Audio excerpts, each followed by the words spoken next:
ನಮಸ್ತೆ ಸ್ನೇಹಿತರೆ, ಇವತ್ತಿನ ಒಂದು ತರಗತಿಗೆ ಸ್ವಾಗತವನ್ನ ಬಯಸ್ತಾ ಇದ್ದೇನೆ. ಇವತ್ತಿನ ಒಂದು ಕೊನೆಯ ತರಗತಿ ಇದಾಗಿರುತ್ತೆ. ಆರ್ಥಿಕ ಸಮೀಕ್ಷೆ 2023-24 ಒಂದು ಕರ್ನಾಟಕದ ಆರ್ಥಿಕ ಸಮೀಕ್ಷೆಯನ್ನು ಚರ್ಚೆಯನ್ನು ಮಾಡ್ತಾ ಇದ್ವಿ. ಅದರಲ್ಲಿ ಅಧ್ಯಾಯ 13 ಮತ್ತು 14ರಲ್ಲಿ ಬರುವಂತಹ ಕೆಲವು ಅಂಶಗಳನ್ನ ಚರ್ಚೆಯನ್ನ ಮಾಡ್ತಾ ಹೋಗ್ತೇನೆ. ಇದರ PDF ಅನ್ನುವಂಥದ್ದು karunat.in ಟೆಲಿಗ್ರಾಮ್ ಚಾನೆಲ್ ಅಲ್ಲಿ ಸಿಗುತ್ತೆ. ನಿಮ್ಗೆ ಸಂಪೂರ್ಣವಾದ 13 ಅಧ್ಯಾಯಗಳನ್ನ ಒಳಗೊಂಡಂತಹ ಒಂದು PDF ನಿಮ್ಗೆ ಅಲ್ಲಿ ಸಿಗುತ್ತೆ. ಅಲ್ಲಿಂದ ನೀವು ಡೌನ್ಲೋಡ್ ಮಾಡ್ಕೋಬಹುದು. ನೋಡಿ, ಈ ಒಂದು 12ನೇ ಒಂದು ಅಧ್ಯಾಯದಲ್ಲಿ ಕರ್ನಾಟಕದಲ್ಲಿ ಉತ್ತಮ ಆಡಳಿತಕ್ಕೆ ಬಂದಂತಹ ಯಾವ ಅಂಶಗಳಿದೆ ಅನ್ನೋದ್ರ ಬಗ್ಗೆ ಈ ಒಂದು ವಿಡಿಯೋದಲ್ಲಿ ಚರ್ಚೆ ಮಾಡ್ತೇವೆ. ಹಾಗೆ ಕರ್ನಾಟಕಕ್ಕೆ ಇರುವಂತಹ ಒಂದು ಸುಸ್ಥಿರ ಒಂದು ಅಭಿವೃದ್ಧಿ ಗುರಿಗಳು ಏನೇನಿದೆ, ಏನೇನು ಹಮ್ಮಿಕೊಂಡಿದ್ದಾರೆ ಅನ್ನೋದ್ರ ಬಗ್ಗೆ ಚರ್ಚೆಯನ್ನ ಮಾಡ್ತಾ ಹೋಗುವಂಥದ್ದು. ನೋಡಿ, ಉತ್ತಮ ಆಡಳಿತಕ್ಕೆ ನಾವು ಮಾನವ ಒಂದು ಬಂಡವಾಳದ ಜೊತೆಗೆಲ್ಲಿ ತಂತ್ರಜ್ಞಾನವನ್ನ ಕೂಡ ಬಳಕೆಯನ್ನ ಮಾಡುವಂಥದ್ದು ಅತ್ಯವಶ್ಯಕ ಆಗಿದೆ. ಈಗಿನ ಜನರೇಷನ್ ಅಥವಾ ಈಗಿನ ಒಂದು ಯುಗದಲ್ಲಿ ತಂತ್ರಾಂಶವನ್ನ ಹೊರತುಪಡಿಸಿ ಯಾವುದೇ ಒಂದು ಕೆಲಸ ಕಾರ್ಯಗಳು ನಡೆಯಲು ಅಸಾಧ್ಯವಾಗಿರುವಂತದ್ದನ್ನ ನಾವು ನೋಡ್ತಾ ಹೋಗ್ತೇವೆ. ಹಾಗಾಗಿ ಕರ್ನಾಟಕ ಸರ್ಕಾರ ಏನಿದೆ, ಈ ಗವರ್ನಮೆನ್ಸ್ ಅಥವಾ ಈ ಆಡಳಿತ ಅನ್ನುವಂಥದ್ದು, ಈ ಅಡ್ಮಿನಿಸ್ಟ್ರೇಟಿವ್ ಅಂತಹ ಒಂದು ಕಾರ್ಯಕ್ರಮವನ್ನ ತೆಗೆದುಕೊಂಡು ಬಂದಿರುವಂತದ್ದು. ಅಂದ್ರೆ ಒಂದು ಸರ್ಕಾರದ ಇಲಾಖೆಯಲ್ಲಿರುವಂತಹ ಒಂದು ಆಡಳಿತಕ್ಕೆ ಅಥವಾ ಒಂದು ಅಲ್ಲಿ ನಡೆಯುವಂತಹ ಪ್ರಕ್ರಿಯೆಗಳಿಗೆ ತಂತ್ರಾಂಶವನ್ನ ಬಳಸುವಂತಹ ಕೆಲಸ ಈ ಒಂದು ಸರ್ಕಾರ ಮಾಡಿರುವಂತದ್ದನ್ನ ನಾವು ನೋಡ್ತಾ ಹೋಗ್ತೀವಿ. ಪ್ರತಿಯೊಂದಕ್ಕೂ ಕೂಡ ಸಾಫ್ಟ್ವೇರ್ ಗಳನ್ನ ರೆಡಿ ಮಾಡುವಂಥದ್ದು, ಪ್ರತಿಯೊಂದು ಮೇಲ್ಗಳಿಗೆ ಬಂದಂತಹ ಅಲ್ಲಿ ನಡೆಯುವಂತಹ ಪ್ರೊಸೆಸ್ ಗಳಿಗೆ ಸಾಫ್ಟ್ವೇರ್ ಗಳನ್ನ ರೆಡಿ ಮಾಡಿ ಆ ಮೂಲಕವಾಗಿ ಜನರಿಗೆ, ಒಂದು ನಾಗರಿಕರಿಗೆ ಸಮರ್ಪಕವಾಗಿ ಒಂದು ಆಡಳಿತವನ್ನ ತಲುಪಿಸುವಂಥದ್ದು ಮತ್ತು ಪಾರದರ್ಶಕತೆ ಮತ್ತು ದಕ್ಷತೆಯನ್ನು ಒದಗಿಸುವಂತಹ ಕೆಲಸ ಈ ಆಡಳಿತ ಸುಧಾರಣಾ ವಿಭಾಗ ಏನಿದೆ, development of personnel administrative reforms ಮಾಡಿರುವಂತದನ್ನ ನಾವು ನೋಡ್ತಾ ಹೋಗ್ತೇವೆ. ಏನೇನ್ ಮಾಡಿದೆ ಅನ್ನುವಂಥದ್ದು ನೋಡೋಣ. ಮೊದಲನೇದಾಗಿ ಕೇಸ್1 ಅನ್ನುವಂಥದ್ದು, ಅಂದ್ರೆ Karnataka state wide area network. ಇವೆಲ್ಲ ಸಾಫ್ಟ್ವೇರ್ಗಳು, ಇವೆಲ್ಲೂ ಲ್ಯಾನ್ ರೀತಿಯಲ್ಲಿ, ಲೋಕಲ್ ಏರಿಯಾ ನೆಟ್ವರ್ಕ್ ರೀತಿಯಲ್ಲಿ ಒಂದು ಸಾಫ್ಟ್ವೇರ್ಗಳು ಈ ಒಂದು ಸರ್ಕಾರಕ್ಕೆ ತಲುಪಿಸುವಂತಹ ಕೆಲಸ ಮಾಡುತ್ತೆ. ನೋಡಿ, ಕೇಸ್1 ನಲ್ಲಿ ನಿರ್ವಹಿಸುತ್ತಿರುವಂತಹ ಪ್ರಮುಖ ಅಪ್ಲಿಕೇಶನ್ ಗಳನ್ನ ನಾವು ನೋಡೋದಾದ್ರೆ, ನಾವಿಲ್ಲಿ ನೋಡಿ, ಈ ಆಸ್ಪತ್ರೆ, ಈ ಖಜಾನೆ, ಕಾವೇರಿ ಅಥವಾ ಈ ತಾಲೂಕು ಪಂಚಾಯಿತಿಯಲ್ಲಿ ಬರುವಂತಹ ಒಂದು POP ಕಾರ್ಯಗಳನ್ನ, ಇದೆಲ್ಲವನ್ನ ಈ ಒಂದು ಕೇಸ್1 ನಲ್ಲಿ ನಡೀತಾ ಇರುವಂತದ್ದು. ಕೇಸ್1 ಅಂದ್ರೆ Karnataka state wide area network ಅನ್ನುವಂಥದ್ದು. ಇದೇ ರೀತಿಯಾಗಿ ಈ ಕೇಂದ್ರಗಳಿಗೆ BSNL ಮತ್ತು ಏರ್ಟೆಲ್ ಬ್ರ್ಯಾಂಡ್ ವಿಡ್ತ್ ಗಳನ್ನ ಕೂಡ ತೆಗೆದುಕೊಂಡಿರುವಂತದ್ದನ್ನ ನಾವು ನೋಡ್ತಾ ಹೋಗುವಂಥದ್ದು. ಇದು ನಂತರದಲ್ಲಿ ನೋಡಿ, ಇದು ಕೇಸ್1 ಅನ್ನುವಂಥದ್ದು ಪ್ರತಿಯೊಂದು ಆಡಳಿತಕ್ಕೆ ಅಷ್ಟೇ ಅಲ್ಲದೆ ಜಿಲ್ಲಾ ಮತ್ತು ತಾಲೂಕು ಪಂಚಾಯಿತಿ, ಕೃಷಿ ಇಲಾಖೆಗಳಲ್ಲಿ, ಪೊಲೀಸ್ ಇಲಾಖೆಗಳಲ್ಲಿ, ಹಿಂದುಳಿದ ವರ್ಗಗಳ ಕಲ್ಯಾಣ ಇಲಾಖೆಯಲ್ಲಿ, ರೈಲ್ವೆ ಸಂಪರ್ಕದಲ್ಲಿ, ಅಬಕಾರಿ, ಹೀಗೆ ಎಲ್ಲಾ ಒಂದು ಸರ್ಕಾರದ ವಿವಿಧ ಭಾಗಗಳಲ್ಲಿ ಕೇಸ್1 ಅನ್ನ ಪಡೆಯಲು ಇಲಾಖೆಗಳು ಆನ್ ಬೋರ್ಡ್ ಅನ್ನ ಮಾಡಿರುವಂತದ್ದನ್ನ ನಾವು ನೋಡ್ತೇವೆ. ನೋಡಿ, ಕೇಸ್1 ಅನ್ನ ಸಂಪರ್ಕ ಕಲ್ಪಿಸಿರುವಂತಹ ಪ್ರಮುಖ ಮಂಡಳಿಗಳ, ನಿಗಮಗಳನ್ನು ನೋಡೋದಾದ್ರೆ BMTC, ಮಹಾನಗರ ಟ್ರಾನ್ಸ್ಪೋರ್ಟ್ ಕಾರ್ಪೊರೇಷನ್ ಅನ್ನುವಂಥದ್ದು ಬೆಂಗಳೂರಿಂದು, ಹಾಗೆಯೇ BBMP ಬೃಹತ್ ಬೆಂಗಳೂರು ಮಹಾನಗರ ಪಾಲಿಕೆ ಅನ್ನುವಂಥದ್ದು, BDA, DBRDCL, KPCL, KNLL, ಈ ರೀತಿಯ KSFS, ಈ ರೀತಿಯಾದಂತಹ ಒಂದು ಎಲ್ಲಾ ರೀತಿಯಾದಂತಹ ಸರ್ಕಾರದ ಕಂಪನಿಗಳು ಜೊತೆಗೆ ಸರ್ಕಾರದ ಒಂದು ಇಲಾಖೆಗಳು ಈ ಒಂದು ಕೇಸ್1 ಅಡಿಯಲ್ಲಿ ಒಂದು ಕಾರ್ಯವನ್ನ ನಿರ್ವಹಿಸ್ತಾ ಇರುವಂತದ್ದು. ಜೊತೆಗೆ ನಿಮ್ಗೆಲ್ಲ ಇದು ತಿಳಿದೇ ಇರುತ್ತೆ, ಡಿಜಿ ಲಾಕರ್ ಅಥವಾ ಡಿಜಿಟಲ್ ಲಾಕರ್ ಅನ್ನುವಂಥದ್ದು.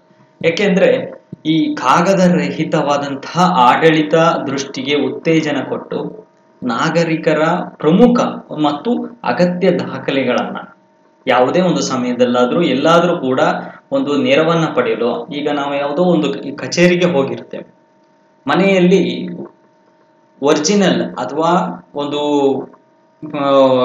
ಸಂಬಂಧಪಟ್ಟಂತಹ ದಾಖಲೆಗಳನ್ನ ಮನೆಯಲ್ಲೇ ನಾವು ಒರಿಜಿನಲ್ ಗಳನ್ನ ಬಿಟ್ಟು ಹೋಗಿರ್ತೇವೆ. ಅಲ್ಲಿ ಹೋದಾಗ ಯಾವುದೋ ಒಂದು ದಾಖಲಾತಿಗಳು ಬೇಕಾಗುತ್ತೆ. ಈ ದಾಖಲಾತಿಗಳನ್ನ ಡಿಜಿ ಲಾಕರ್, ನಿಮ್ಮ ಒಂದು ಒಂದು ಲಾಕರ್ ಸಿಸ್ಟಮ್ ನಲ್ಲಿ, ಡಿಜಿ ಲಾಕರ್ ಅಂದ್ರೆ is application of storage of any documents. ನಿಮ್ಮ ಡಾಕ್ಯುಮೆಂಟ್ಸ್ ಗಳನ್ನ ಸ್ಟೋರ್ ಮಾಡುವಂತಹ ಒಂದು ಇದು ಆಪ್ ರೀತಿಯಲ್ಲಿ ಒಂದು ಕೆಲಸವನ್ನ ಮಾಡುವಂಥದ್ದು. ಇದು ಒಂದು ತಂತ್ರಾಂಶ ಬಳಕೆ ಇದೆ. ಇದರ ಮೂಲಕವಾಗಿ ನೀವು ಸಾಕಷ್ಟು ಪ್ರಯೋಜನವನ್ನ ಪಡ್ಕೋಬಹುದು. ಈ ಕರ್ನಾಟಕದಲ್ಲಿ ಡಿಜಿ ಲಾಕರ್ ಅನುಷ್ಠಾನ ಮಾಡುವಂಥದ್ದು ನೋಡಲ್ ಇಲಾಖೆ ಈ ಆಡಳಿತವನ್ನ ಕೇಂದ್ರವನ್ನ ಮಾಡಿರುವಂಥದ್ದು. ಈ ಡಿಜಿ ಲಾಕರ್ ನಲ್ಲಿ ಯಾವೆಲ್ಲ ಸೌಲಭ್ಯವನ್ನ ಇರಬಹುದು ನೋಡಿ. ಸಾರಿಗೆ ಇಲಾಖೆ, ಟ್ರಾನ್ಸ್ಪೋರ್ಟ್ ಡಿಪಾರ್ಟ್ಮೆಂಟ್ಗೆ ಸಂಬಂಧಪಟ್ಟಂತಹ RC ಕಾರ್ಡ್ಗಳನ್ನ ಅಥವಾ ಇನ್ಶೂರೆನ್ಸ್ಗೆ ಸಂಬಂಧಪಟ್ಟಂತದ್ದನ್ನ, ಜೊತೆಗೆ ಪಾನ್ ಕಾರ್ಡ್ಗಳನ್ನ, ನಂತರ SLC ಬೋರ್ಡ್ ಸರ್ಟಿಫಿಕೇಟ್ಗಳನ್ನ, ಹಲವಾರು ಇಲಾಖೆಗಳಲ್ಲಿ ಇರುವಂತಹ ಸರ್ಟಿಫಿಕೇಟ್ಗಳನ್ನ ನೀವು ಇದರಲ್ಲಿ ಒಂದು ಸ್ಟೋರ್ ಮಾಡುವಂಥದ್ದು. ಇದನ್ನ ನೀವು ಮೂಲಕವಾಗಿ ಡೌನ್ಲೋಡ್ ಮಾಡಿ ಅಥವಾ PDF ರೂಪದಲ್ಲಿ ಅಥವಾ ಪ್ರಿಂಟ್ ರೂಪದಲ್ಲಿ ತೆಗೆದುಕೊಂಡು ಬರುವಂತಹ ಕೆಲಸ ಇದಾಗುತ್ತೆ. ಅಂದ್ರೆ ಇದು ನಾಗರಿಕರಿಗೆ ಒಂದು ವಿಶಿಷ್ಟ ಸೌಲಭ್ಯವನ್ನ ಒದಗಿಸುವಂತಹ ಕೆಲಸ ಇದ್ರೊಳಗೆ ಆಗ್ತಾ ಇರುವಂತದ್ದು. ನಿಮ್ಗೆಲ್ಲ ಗೊತ್ತಿದೆ ಡೈರೆಕ್ಟ್ ಬೆನಿಫಿಟ್ ಟ್ರಾನ್ಸ್ಫರ್ DBT. ಈಗಂತೂ ಈ ಗೃಹಲಕ್ಷ್ಮಿ ಅಂತ ಬಂದ ಯೋಜನೆ ನಂತರದಲ್ಲಿ ಇದು ಬಹಳ ಚಲಾವಣೆಗೆ ಬಂತು. ಜೊತೆಗೆ ಇದಲ್ಲದೆ ಕೂಡ ಕೇಂದ್ರ ಸರ್ಕಾರದ PM ಕಿಸಾನ್ ಸನ್ಮಾನ್ ಯೋಜನೆ, ಇದೆಲ್ಲ DBT ಮೂಲಕವಾಗಿ ನಡೀತಾ ಇರುವಂತ ಡೈರೆಕ್ಟ್ ಬೆನಿಫಿಟ್ ಟ್ರಾನ್ಸ್ಫರ್. ಸರ್ಕಾರದ ಕಲ್ಯಾಣ ಯೋಜನೆಗಳನ್ನ ನೇರವಾಗಿ ಒಂದು ಫಲಾನುಭವಿಗಳಿಗೆ ತಲುಪಿಸುವಂತಹ ಅನುದಾನಗಳನ್ನ ವರ್ಗಾವಣೆ ಮಾಡುವಂತಹ ಯೋಜನೆ ನೋಡಿ. ಈ ಆಧಾರ್ನ ಲಿಂಕ್ ಅನ್ನ ಮಾಡಿ, ಬ್ಯಾಂಕಿಗೆ ಆಧಾರ್ ಲಿಂಕ್ ಇರುತ್ತೆ. ಯಾವ ಫಲಾನುಭವಿಗಳಿಗೆ ಸರ್ಕಾರ ಮಾಡಿರುವಂತಹ ಒಂದು ಅನುದಾನ ಇದೆ, ಡೈರೆಕ್ಟ್ ಆಗಿ ಅವರ ಅಕೌಂಟಿಗೆ, ಅವರ ಖಾತೆಗೆ ಬಂದು ತಲುಪುವಂತಹ ಮೂಲಕವಾಗಿ DBT ಮೂಲಕವಾಗಿ ಮಾಡುವಂಥದ್ದು ನೋಡಿ. 47 ಇಲಾಖೆಗಳು 390 ಯೋಜನೆಗಳನ್ನ ಈ DBT ವೇದಿಕೆಯಲ್ಲಿ ಇರುವಂತದ್ದು. ಅಂದ್ರೆ ಸಾಕಷ್ಟು ಯೋಜನೆಗಳು ಈ DBT ಮೂಲಕವಾಗಿ ತಲುಪುವಂಥದ್ದು. ಅಂದ್ರೆ ಇಲ್ಲಿ ಪಾರದರ್ಶಕತೆಯನ್ನ ತೆಗೆದುಕೊಂಡು ಮಧ್ಯವರ್ತಿಗಳಿಗೆ ಕೆಲಸ ಇರಲಿಲ್ಲ. ಮುಂಚೆ ಎಲ್ಲ ಹೇಗಿತ್ತು, ಉದಾಹರಣೆಗೆ ಗ್ರಾಮ ಪಂಚಾಯಿತಿಗಳಲ್ಲಿ ಒಂದು ವಸತಿ ಯೋಜನೆಗಳನ್ನು ತೆಗೆದುಕೊಂಡು ಬಂದ್ರೆ ಅಲ್ಲಿ ಚೆಕ್ಗಳ ಮೂಲಕವಾಗಿ ವಿತರಣೆಯನ್ನ ಮಾಡ್ತಾ ಹೋಗ್ತಿದ್ರು. ಅನುದಾನವನ್ನ ಚೆಕ್ಗಳ ಮೂಲಕವಾಗಿ ಅನುದಾನವನ್ನ ಕೊಡ್ತಾ ಹೋಗ್ತಿದ್ರು. ಈ ಅನುದಾನದ ಸಂದರ್ಭದಲ್ಲಿ ಭ್ರಷ್ಟಾಚಾರಗಳು ಎಷ್ಟು ನಡೀತಿತ್ತು ಅಂದ್ರೆ, ಅಧ್ಯಕ್ಷರಿಗೆ ಸೈನ್ ಆಗ್ಬೇಕು, PDO ಸೈನ್ ಆಗ್ಬೇಕು, ಅದಕ್ಕೆ PDO ಸೈನ್ ಆಗ್ಬೇಕು, PDOಗೂ ಕೂಡ ಹಣವನ್ನ ಕೊಡಬೇಕಾಗಿತ್ತು. ಏನು ಫಲಾನುಭವಿ ಇದ್ದಾನೆ ಹಾಗೆ ಅಧ್ಯಕ್ಷರಿಗೂ ಕೂಡ ಹಣವನ್ನ ಕೊಡಬೇಕಾಗಿತ್ತು. PDO ಜೊತೆಯಲ್ಲಿ ಸೆಕ್ರೆಟರಿ ಒಂದು ಸೀಲ್ ಗುದ್ದವನಿಗೂ ಸಹಿತ ಒಂದು ಹಣವನ್ನ ನೀಡಬೇಕಾಗಿತ್ತು. ಈಗ ಈ DBT ಮೂಲಕವಾಗಿ, ಡೈರೆಕ್ಟ್ ಬೆನಿಫಿಟ್ ಟ್ರಾನ್ಸ್ಫರ್ ನ ಮೂಲಕವಾಗಿ ಎಲ್ಲಾ ರೈತರಿಗೆ ಅಥವಾ ಒಂದು ಫಲಾನುಭವಿಗಳಿಗೆ ಡೈರೆಕ್ಟ್ ಆಗಿ ಅವರ ಒಂದು ಅಕೌಂಟ್ ಖಾತೆಗೆ ಅಮೌಂಟ್ ಬರುವಂತದ್ದು ನಾವು ನೋಡ್ತೇವೆ. ಇಲ್ಲಿ ಕಿಸಾನ್ ಸನ್ಮಾನ್ ಯೋಜನೆ ಆಗಿರ್ಬೋದು, CM ಪರಿಹಾರ ನಿಧಿ ಯೋಜನೆ ಆಗಿರ್ಬೋದು, ವಸತಿ ಯೋಜನೆಗಳಾಗಿರ್ಬೋದು, ಇದೆಲ್ಲಾ ಯೋಜನೆಗಳು ಈ DBT ಮೂಲಕವಾಗಿ ಹಣವನ್ನ ತೆಗೆದುಕೊಂಡು ಬಂದಿರುವಂತದ್ದು. ಅಂದ್ರೆ ಸರ್ಕಾರ ಈ ಆಡಳಿತವನ್ನ ತೆಗೆದುಕೊಂಡು ಬಂದು ಜನರಿಗೆ ಒಂದು ಪಾರದರ್ಶಕತೆ ಮತ್ತು ಒಂದು ಉತ್ತಮ ರೀತಿಯ ಸೇವೆಯನ್ನು ಕೊಡಲು ಇಂತಹ ಯೋಜನೆಗಳನ್ನ ತೆಗೆದುಕೊಂಡು ಬಂದಿರುವಂತದ್ದು ನೋಡಿ. ಕುಟುಂಬ ಯೋಜನೆ ಅಂದ್ರೆ ಪಡಿತರ ಚೀಟಿ ದತ್ತಾಂಶಗಳನ್ನ ಮೂಲವಾಗಿ ಬಳಸಿಕೊಂಡು ಇತರ ಇಲಾಖೆಗಳ ದತ್ತಾಂಶಗಳ ಮೂಲ ಸಂಯೋಜಿಸಿ ಕರ್ನಾಟಕದ ರಾಜ್ಯದ ನಿವಾಸಿಗಳ ಕುಟುಂಬಗಳ ವೈಯಕ್ತಿಕ ಕುಟುಂಬದ ಗುಣಲಕ್ಷಣವನ್ನು ಹೊಂದಿರುವಂತಹ ಒಂದು ದತ್ತಾಂಶಗಳನ್ನ ರಚಿಸಿ ಅನುಷ್ಠಾನ ಮಾಡಿರುವಂತದ್ದನ್ನು ನಾವು ಕುಟುಂಬ ಯೋಜನೆ ಅನ್ನುವಂಥದ್ದನ್ನ ನಾವು ನೋಡ್ತಾ ಹೋಗ್ತೇವೆ. ಇದರ ಒಂದು ಅನುಕೂಲತೆಗಳು ಏನು? ಸಾಮಾಜಿಕ ಭದ್ರತೆ ಪಿಂಚಣಿ ನಿರ್ದೇಶನಾಲಯಕ್ಕೆ ವೃದ್ಧಾಪ್ಯ ನವೋದಯ ಅಪ್ಲಿಕೇಶನ್ ನ ಮೂಲಕವಾಗಿ ಸ್ವಯಂಚಾಲಿತವಾಗಿ ವಿತರಿಸಲು ಈ ಒಂದು ಕುಟುಂಬ ಯೋಜನೆ ಅನ್ನುವಂಥದ್ದು ಹೆಲ್ಪ್ ಆಗುತ್ತೆ. ನಂತರದಲ್ಲಿ ಕುಟುಂಬಕ್ಕೆ ಒಂದು ಸೌಭಾಗ್ಯ ಅನ್ನುವಂತಹ ಒಂದು ಸರ್ಕಾರದ ಯೋಜನೆಗಳ ಮಾನದಂಡವಾಗಿ ಒಂದು ಷರತ್ತನ್ನು ಪೂರೈಸಲು ಇದು ನೆರವಾಗುವಂಥದ್ದು. ಜೊತೆಗೆ ರಾಜೀವ್ ಗಾಂಧಿ ಗ್ರಾಮೀಣ ವಸತಿ ಕುಟುಂಬದ ಒಂದು ಗುರುತಿಸಲು ಇದನ್ನು ಬಳಕೆ ಮಾಡಲಾಗುತ್ತೆ. ಈಗ ಈ ಒಂದು ಯೋಜನೆಗಳನ್ನ ಮಾಡುವ ಉದ್ದೇಶ ಏನಿದೆ ನೋಡಿ. ನೀವು ಒಂದು ಪಡಿತರ ಚೀಟಿಯನ್ನ ಪಡೆದಿದ್ರೆ ನಿಮ್ಮ ವಿಳಾಸ ಇರುತ್ತೆ, ನಿಮ್ಮ ಒಂದು ಪಡಿತರ ಸಂಖ್ಯೆ ಇರುತ್ತೆ, ನಿಮಗೆ ಈ ರೀತಿಯಾದಂತಹ ಒಂದು ಐಡೆಂಟಿಫಿಕೇಶನ್ ಇರುತ್ತೆ. ಈ ವರ್ಗದ ವ್ಯಕ್ತಿಗೆ ಒಂದು ಬಾರಿ ಒಂದು ಮನೆ ಸ್ಯಾಂಕ್ಷನ್ ಆದ್ರೆ ಇನ್ನು ಕೇವಲ 15 ವರ್ಷಗಳ ನಂತರ ಇವನಿಗೆ ಒಂದು ಮನೆಯನ್ನ ಸ್ಯಾಂಕ್ಷನ್ ಆಗುತ್ತದೆ. ಈ ವ್ಯಕ್ತಿಯನ್ನ ಒಂದು ಪಡಿತರ ಚೀಟಿಯಲ್ಲಿ ನಾವು ಇದನ್ನ ನೋಂದಣಿ ಮಾಡಿಕೊಂಡ್ರೆ ಇವನಿಗೆ ಒಂದು ಅಥಾರಿಟಿ, ಸರ್ಕಾರಕ್ಕೂ ಒಂದು ಇಂತಹ ಯೋಜನೆ ಇಂತಹ ವ್ಯಕ್ತಿ ಪಡೆದಿದೆ ಅನ್ನುವಂಥ ದಾಖಲೆ ಸಿಗುತ್ತೆ. ಹಾಗಾಗಿ ಇಂತಹ ಒಂದು ಅನುಕೂಲತೆಗಳು ಕೂಡ ಸರ್ಕಾರಕ್ಕೆ ಬೇಕಾಗಿರುತ್ತೆ. ಷರತ್ತುಗಳನ್ನ ಒಂದು ನಿರ್ವಹಿಸಲು ಮಾನದಂಡಗಳನ್ನ ಏರ್ಪಾಡು ಮಾಡಲು ಕೂಡ ಇಂತಹ ಯೋಜನೆಗಳು ಹೆಲ್ಪ್ ಆಗುವಂಥದ್ದು. ಇನ್ನು ನಂತರದಲ್ಲಿ ಜೊತೆಗೆ ಈ ಏನಿದೆ ನಾಗರಿಕರಿಗೆ ಜೊತೆಗೂ ವಿದ್ಯಾರ್ಥಿಗಳಿಗೂ ಕೂಡ ಹಲವಾರು ಒಂದು ಯೋಜನೆಗಳನ್ನ, ಸ್ಕಾಲರ್ಶಿಪ್ಗಳನ್ನ ಅಥವಾ ಯಾವುದೇ ಒಂದು ಈಗ ವಿದ್ಯಾಸಿರಿ ಆಗಿರ್ಬೋದು, ವಿದ್ಯಾನಿಧಿ ಆಗಿರ್ಬೋದು, ಯುವ ನಿಧಿ ಆಗಿರ್ಬೋದು, ಇದು ಕೂಡ ಹಲವಾರು ಪೋರ್ಟಲ್ಗಳನ್ನ ತೆಗೆದುಕೊಂಡು ಬಂದಿರುವಂಥದ್ದು ಸರ್ಕಾರ ನೋಡಬಹುದು ನಾವು. ಆ ಮೂಲಕವಾಗಿ ವಿದ್ಯಾರ್ಥಿಗಳ ಖಾತೆಗೆ ಒಂದು ಬ್ಯಾಂಕ್ ಖಾತೆಗೆ ವೇತನವನ್ನ ಅಥವಾ ವಿದ್ಯಾರ್ಥಿ ವೇತನವನ್ನ ಹಣವನ್ನ ಒಂದು ಬರ್ತಾ ಇರುವಂತದ್ದು ನೋಡ್ತೇವೆ. ನಂತರ ಆರ್ ಟಿ ಐ ನಲ್ಲಿ ಅಪ್ಲಿಕೇಶನ್ ನ ತೆಗೆದಿರುವಂತದ್ದು ಸಾರ್ವಜನಿಕರಿಗೆ ಸುಲಭವಾಗಿ ಈ ಮೂಲಕವಾಗಿ ಒಂದು ಮಾಹಿತಿ ಅನ್ನುವಂಥದ್ದು ದೊರಕ್ತಾ ಹೋಗುತ್ತೆ. ಇನ್ನು ನಂತರದಲ್ಲಿ ಸೇವಾ ಸಿಂಧು ಯೋಜನೆ ಪ್ರಾಜೆಕ್ಟ್, ರಾಜ್ಯ ಸರ್ಕಾರದ ಎಲ್ಲಾ ಒಂದು ಸರ್ಕಾರಿ ಯೋಜನೆಗಳನ್ನ ಆನ್ಲೈನ್ ಮುಖಾಂತರ ಒಂದು ನಾಗರಿಕ ಸೇವಾ ಕೇಂದ್ರಗಳಾದಂತಹ ಗ್ರಾಮ್ 1, ಬೆಂಗಳೂರು 1, ಕರ್ನಾಟಕ 1 ಈ 3 ಫ್ರಾಂಚೈಸಿಗಳನ್ನ ನೀಡಲಾಗುತ್ತೆ ವ್ಯಕ್ತಿಗಳಿಗೆ. ಇದು ಸೇವಾ ಸಿಂಧುವಿನಲ್ಲಿ ಯೋಜನೆಗೆ ಸಂಬಂಧಪಟ್ಟಂತದ್ದು. ಸೇವಾ ಸಿಂಧು ಒಂದು ಪೋರ್ಟಲ್ ಆಗುತ್ತೆ, ಇವರಿಗೆ ಫ್ರಾಂಚೈಸಿ ಕೊಡುವಂತಹ ಒಂದು ಕೆಲಸ ಗ್ರಾಮ್ 1, ಕರ್ನಾಟಕ 1 ಹಾಗೆ ಬೆಂಗಳೂರು 1 ಅನ್ನುವಂಥದ್ದು ನೋಡ್ತಾ ಹೋಗ್ತೀವಿ. ಅಂದ್ರೆ ಇಲ್ಲಿ ಕಾಗದ ರಹಿತ ಒಂದು ಕೆಲಸ ಇಲ್ಲಿ ನಡಿಬೇಕು, ನಗದು ರಹಿತ ಕೆಲಸ ಕೂಡ ಇಲ್ಲಿ ನಡಿಬೇಕು ಅನ್ನುವಂಥದ್ದು ಇದರ ಒಂದು ಉದ್ದೇಶ ಆಗಿರುತ್ತೆ. ಸೇವಾ ಸಿಂಧು ಯೋಜನೆ ಆಗಿದೆ ಇಲ್ಲಿ ಯೋಜನೆ. ಇಲ್ಲಿ ಯೋಜನೆಯ ಆರಂಭವನ್ನ ನೋಡೋದಾದ್ರೆ 2017 ಮೇ 16ರಂದು ಕಂದಾಯ ಇಲಾಖೆಯು 29 ಪ್ರಮಾಣ ಪತ್ರಗಳಿಗೆ ಸೇವೆಗಳೊಂದಿಗೆ ಈ ಒಂದು ಯೋಜನೆಯನ್ನ ಚಾಲನೆ ಮಾಡಿರುವಂತದ್ದು ನಾವು ನೋಡ್ತೇವೆ. ನೋಡಿ, ಸುವಿಧಾ ಯೋಜನೆ ಇದು ಕೂಡ ಬಹಳ ಮುಖ್ಯವಾದಂತಹ ಯೋಜನೆ. ವಿವಿಧ ಇಲಾಖೆ ನಿಗಮಗಳ ಮಂಡಳಿಯಿಂದ ಎಲ್ಲಾ ಯೋಜನೆಗಳ ಸೇವೆಗಳನ್ನ ಅನುಷ್ಠಾನ ಮಾಡಿರುವಂತದ್ದನ್ನ ನೋಡ್ತೇವೆ. 9 ಇಲಾಖೆಗಳು 350 ಯೋಜನೆಗಳು ಈ ಒಂದು ಯೋಜನೆಯಲ್ಲಿ ಇರುವಂತದ್ದು. ಈ ಆಡಳಿತ ಮತ್ತು ಕೇಂದ್ರ ಮೇಲ್ವಿಚಾರಣೆಯನ್ನ ಸಂಬಂಧಪಟ್ಟಿರುವಂತದ್ದು. ಇತ್ತೀಚೆಗೆ ನಿಮ್ಗೆಲ್ಲ ಗೊತ್ತೇ ಇದೆ, ಗ್ರಾಮ್ 1 ಯೋಜನೆ ಅನ್ನುವಂಥದ್ದು ಸೇವಾ ಸಿಂಧುವಿನ 80ಕ್ಕೂ ಹೆಚ್ಚು ಇಲಾಖೆಗಳು ಮತ್ತು 850ಕ್ಕೂ ಹೆಚ್ಚು ಸೇವೆಗಳನ್ನ ಗ್ರಾಮ್ 1 ನಲ್ಲಿ ಒಂದೇ ಸೂರಿನ ಅಡಿಯಲ್ಲಿ ಕೊಟ್ಟಿರುವಂಥದ್ದು. ಗ್ರಾಮ ಅಂದ್ರೆ ಹಳ್ಳಿಗಳಲ್ಲಿ ಒಂದೊಂದು ಕೇಂದ್ರಗಳನ್ನ ತೆಗೆದುಕೊಂಡು ಬಂದು ನಾಗರಿಕರಿಗೆ ಪೇಟೆಗೆ ಹೋಗಿ ಸೈಬರ್ಗೆ ಹೋಗುವಂತಹ ಅವಶ್ಯಕತೆ ಇರೋದಿಲ್ಲ. ಗ್ರಾಮ್ 1 ಮೂಲಕವಾಗಿ ಹಳ್ಳಿಗಳಲ್ಲಿ ಒಂದು ಅಪ್ಲಿಕೇಶನ್ ಅನ್ನು ಹಾಕುವಂಥದ್ದು ಅಥವಾ ಪಹಣಿಯನ್ನು ತಯಾರಿಸುವಂಥದ್ದು, ಬೆಳೆ ವಿಮೆಯನ್ನು ಕಟ್ಟುವಂಥದ್ದು, ಬೆಳೆ ವಿಮೆಯನ್ನು ಪಡೆಯುವಂಥದ್ದು ಅಥವಾ ಬಂದಂತಹ ಸಾಕಷ್ಟು ಯೋಜನೆಗಳ ಮಾಹಿತಿಯನ್ನು ಪಡೆಯುವಂಥದ್ದೆಲ್ಲ ಗ್ರಾಮ್ 1 ನಲ್ಲಿ ಮಾಡುವಂಥದ್ದು ನಾವು ನೋಡ್ತೇವೆ. ನೋಡಿ, ಇದರಲ್ಲಿ ಉದಾಹರಣೆಗೆ ಭಾರತ್ ಆರೋಗ್ಯ ಕಾರ್ಡ್ ಅನ್ನುವಂಥ ಆಯುಷ್ಮಾನ್ ಕಾರ್ಡ್ ಆಗಿರ್ಬೋದು, ಇ ಸ್ಟಾಂಪ್ ಆಗಿರ್ಬೋದು, ಪಾನ್ ಕಾರ್ಡ್ ಆಗಿರ್ಬೋದು, KSRTC ಬುಕ್ಕಿಂಗ್ ಆಗಿರ್ಬೋದು, ಹೀಗೆ 31 ಜಿಲ್ಲೆಗಳಲ್ಲಿ ಸುಮಾರು 6770 ಗ್ರಾಮ್ 1ಗಳು ಈಗಾಗಲೇ ಒಂದು ಪ್ರಾರಂಭವನ್ನ ಮಾಡಿರುವಂತದ್ದನ್ನ ನಾವು ನೋಡ್ತೇವೆ. ನಂತರದಲ್ಲಿ ಸಕಾಲ ಯೋಜನೆ, ಇದು ಕೂಡ 2011ರ ಹೊತ್ತಿಗೆ ಸಾಕಷ್ಟು ಸೇವೆಗಳನ್ನ ಹೊತ್ತುಕೊಂಡು ಬಂದಂತಹ ಯೋಜನೆ. ಈ 11 ಇಲಾಖೆಗಳು ಇದರ ಒಂದು ಅಡಿಯಲ್ಲಿ ಕೆಲಸ ಮಾಡ್ತಾ ಇದೆ. ಹಾಗೆ 151ಕ್ಕೂ ಹೆಚ್ಚು ಸೇವೆಗಳನ್ನ ಈ ಒಂದು ಯೋಜನೆಯಲ್ಲಿ ಇರುವಂತದ್ದು. ನೋಡಿ, ಪ್ರಸ್ತುತವಾಗಿ ನೋಡೋದಾದ್ರೆ 2011ರ ಹೊತ್ತಿಗೆ 151 ಇಲಾಖೆಗಳು ಸೇವೆಗಳು ಇತ್ತು. ಇನ್ನು ಈ ಒಂದು ಪ್ರಸ್ತುತ ಇಲಾಖೆಗಳನ್ನು ನೋಡೋದಾದ್ರೆ 1201 ಸೇವೆಗಳನ್ನ ಇದು ಕೊಡ್ತಾ ಇರುವಂತದನ್ನ ನಾವು ನೋಡ್ತೇವೆ. ಇನ್ನು ನಂತರದಲ್ಲಿ ರಾಜ್ಯದ ಒಂದು ಆಡಳಿತಕ್ಕೆ ಸಂಬಂಧಪಟ್ಟಂತಹ ಕೆಲವು ಅಪ್ಲಿಕೇಶನ್ಗಳು ಬರ್ತಾ ಹೋಗುತ್ತೆ. ಶಾರ್ಟ್ ಆಗಿ ತಿಳಿಸ್ತಾ ಹೋಗ್ತೀನಿ. ದೀಕ್ಷಾ, ಇದು ಮಕ್ಕಳ ಆನ್ಲೈನ್ ಕಲಿಕೆಗೆ ಸಂಬಂಧಪಟ್ಟಂತದ್ದು. ಮಾಹಿತಿ ತಂತ್ರಜ್ಞಾನ ಉಪಕರಣದ ಒಂದು ಪೂರೈಕೆಯನ್ನು ಮಾಡುವಂಥದ್ದು. ಅಂದ್ರೆ ದೀಕ್ಷಾ ಅಂದ್ರೆ ಈ ಸಂಪನ್ಮೂಲವನ್ನ ಒದಗಿಸುವಂತದ್ದನ್ನ ನಾವು ನೋಡ್ತೇವೆ.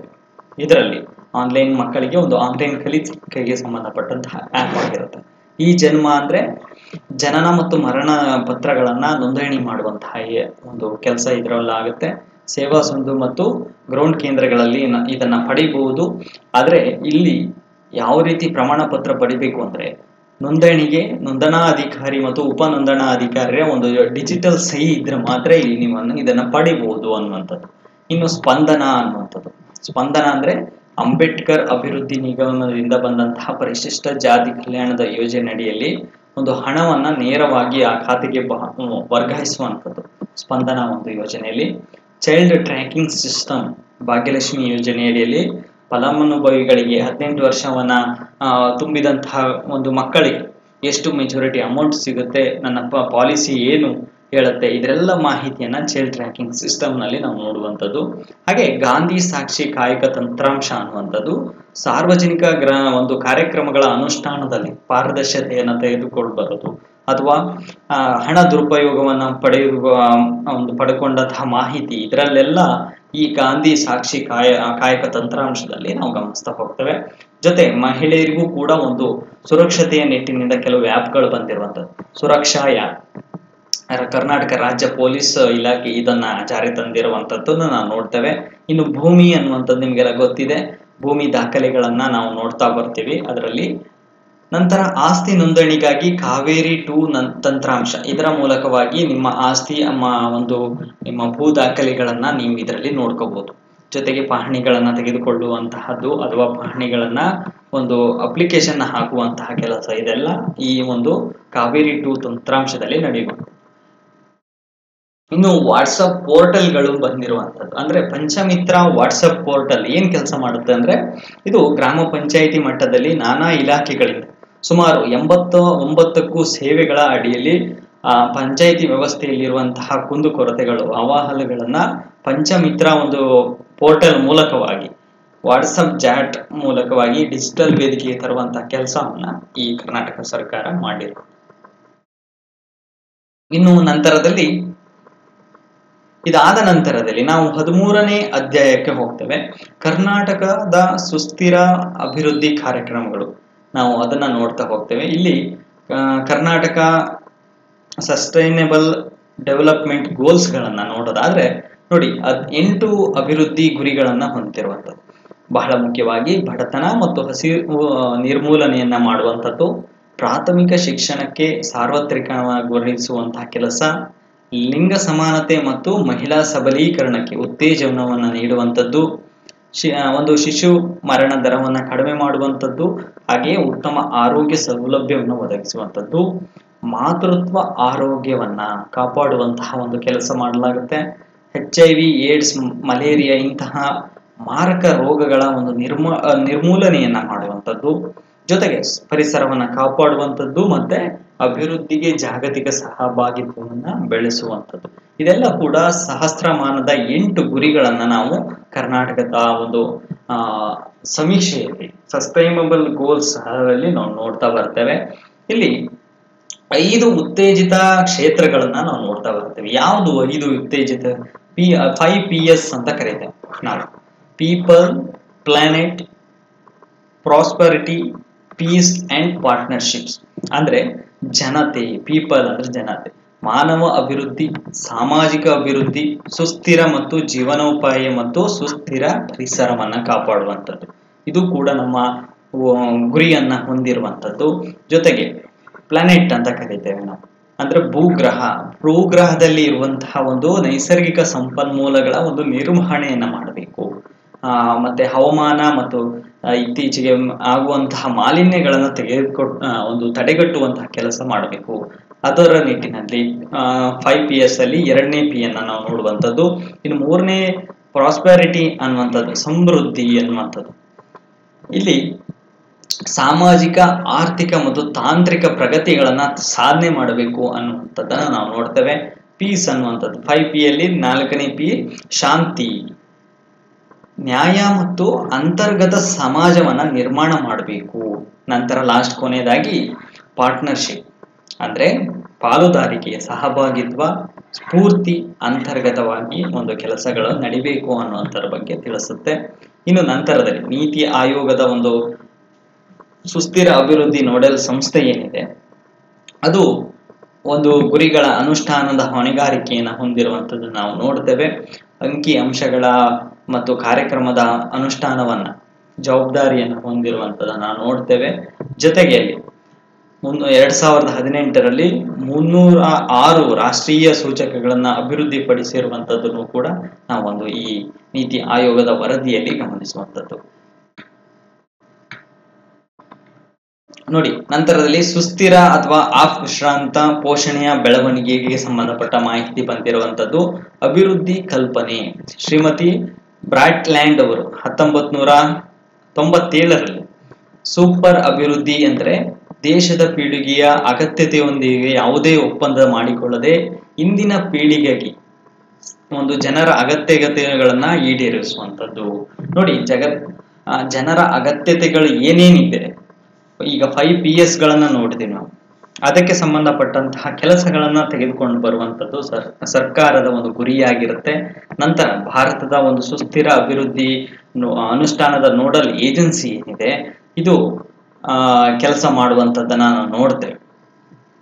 ಕರ್ನಾಟಕದಲ್ಲಿ ಸುಸ್ಥಿರ ಅಭಿವೃದ್ಧಿ ನೋಡಲ್ ಸಂಸ್ಥೆ ಏನಿದೆ 2003ರ ಒಳಗೆ ಸಾಧಿಸುವಂತಹ 17 ಸುಸ್ಥಿರ ಗುರಿಗಳನ್ನ ಅನುಷ್ಠಾನದ ರಾಜ್ಯ ಸರ್ಕಾರ ಏನಿದೆ ಅದು ಸಾಧಿಸಬೇಕು ಅನ್ನುವಂತಹ ಒಂದು ಕೆಲಸವನ್ನ, ಒಂದು ಜವಾಬ್ದಾರಿಯನ್ನ ಹೊತ್ತಿರುವಂತದ್ದನ್ನು ನೋಡ್ತೇವೆ.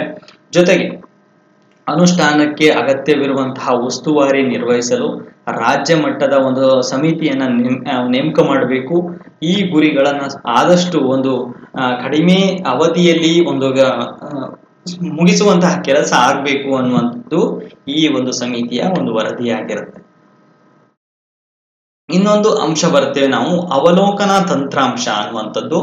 ಇದು ಹೊಸ ನಿರ್ಧಾರಗಳ ಬೆಂಬಲ ವ್ಯವಸ್ಥೆಯ ಬಗ್ಗೆ ಅವಲೋಕನ, ನ್ಯೂ ಡಿಸಿಷನ್ ಸಪೋರ್ಟ್ ಸಿಸ್ಟಮ್ ಅನ್ನುವಂಥದ್ದು. ಈ ಒಂದು ಅವಲೋಕನ ಎಂಬಂತಹ ಒಂದು ಡ್ಯಾಶ್ ಬೋರ್ಡ್ ನಲ್ಲಿ ಈಗ ನಡೆಯುವಂತಹ ಒಂದು ಉಸ್ತುವಾರಿ ಸರ್ಕಾರದ ಕಾರ್ಯಕ್ರಮಗಳು ಮತ್ತು ಮೌಲ್ಯಮಾಪನವನ್ನ ಖಚಿತಪಡಿಸಿಕೊಳ್ಳುವಂತಹ ಒಂದು ಉದ್ದೇಶವನ್ನ ಹೊಂದಂತದ್ದು ಈ ಅವಲೋಕನ ತಂತ್ರಾಂಶದಲ್ಲಿ ನಾವು ನೋಡ್ತಾ ಹೋಗ್ತೇವೆ. ಇದಿಷ್ಟು ಸುಸ್ಥಿರ ಅಭಿವೃದ್ಧಿಗೆ ಸಂಬಂಧಪಟ್ಟಂತಹ ಕೆಲವು ಮಾಹಿತಿಗಳು. ಇಲ್ಲಿಗೆ 13 ಅಧ್ಯಾಯಗಳು ನಾವು ಕಂಪ್ಲೀಟ್ ಮಾಡಿರುವಂತದನ್ನ ನೋಡ್ತೇವೆ. ಕರ್ನಾಟಕದ ಆರ್ಥಿಕ ಸಮೀಕ್ಷೆ 2023-24ರ ಒಂದು ಸಮೀಕ್ಷೆಯ ಆಧಾರದ ಮೇಲೆ ಸುಮಾರು 10ಕ್ಕೂ ಹೆಚ್ಚು ಕ್ಲಾಸ್ಗಳು ಇದಕ್ಕೆ ಸಂಬಂಧಪಟ್ಟಂತೆ ಬಂದಿರುವಂತದ್ದನ್ನ ನಾವು ನೋಡ್ತೇವೆ. ಇದರ ಒಂದು PDF ಅನ್ನುವಂಥದ್ದು karunaat.in ಟೆಲಿಗ್ರಾಮ್ ಚಾನೆಲ್ ನಲ್ಲಿ ನಿಮ್ಗೆ ಸಿಗುತ್ತೆ. ಅದರ ಲಿಂಕ್ ಕೂಡ ನಮ್ಮ ಡಿಸ್ಕ್ರಿಪ್ಷನ್ ಬಾಕ್ಸ್ ನಲ್ಲಿ ಇರುವಂತದ್ದು. ಅಲ್ಲಿ ನೀವು PDF ಅನ್ನು ಪಡ್ಕೋಬಹುದು. ಕ್ಲಾಸ್ ನೋಡಿದ್ದಕ್ಕೆ ಧನ್ಯವಾದ. Thank you.